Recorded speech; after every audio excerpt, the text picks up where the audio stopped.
As many of you know, anytime that you get the opportunity to either preach, to either teach, in reality, you're coming to learn. And that's exactly what has happened to me this weekend. Even though I was brought and I was invited to come and teach the Bible into the context of a Bible Institute, and this was a weekend where they, for the first time, they created this experience seminar context where they brought a lot of the graduates and it's just pastors from all over the place gathered together this weekend.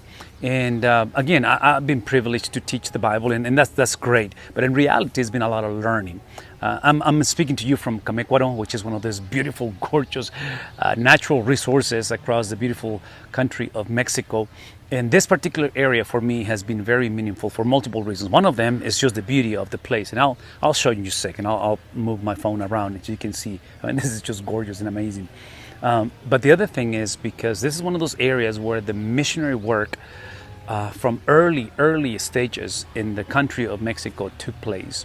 I've been listening and hearing the stories, and I've been seeing kind of putting the conversations together just by, again, just testimonies and reading and just the history. And it's just a reminder that when you speak of the newness of life, when you speak of a very young generation, when you speak of the beauty that for us as a family, we just received a brand new grandbaby. So now we're moving into grandchildren.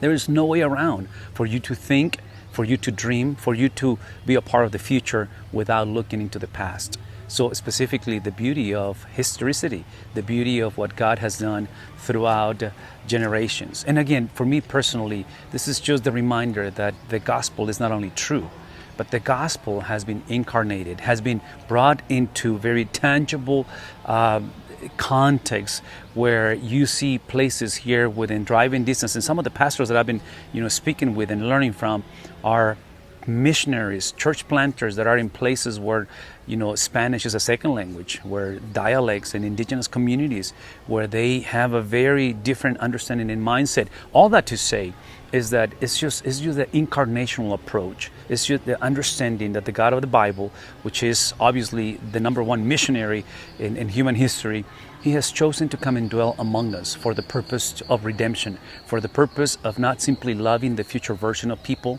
or those who will receive the gospel, but He loved the world. He loved us in the condition when we were still sinners and detached, separated, enemies of God. He came and dwelled, He lived, and eventually He died, the death that we deserve. So again, it's been a weekend of learning experience. It's been a weekend of connecting with a lot of people, reconnecting with some folks that I've met in the past, and then just the beauty of community, the beauty of being under the scriptures with just people all over the place. Thank you for joining, and now I'll give you a quick tour of this amazing place that you will love to see just the way that I am enjoying it as much as well.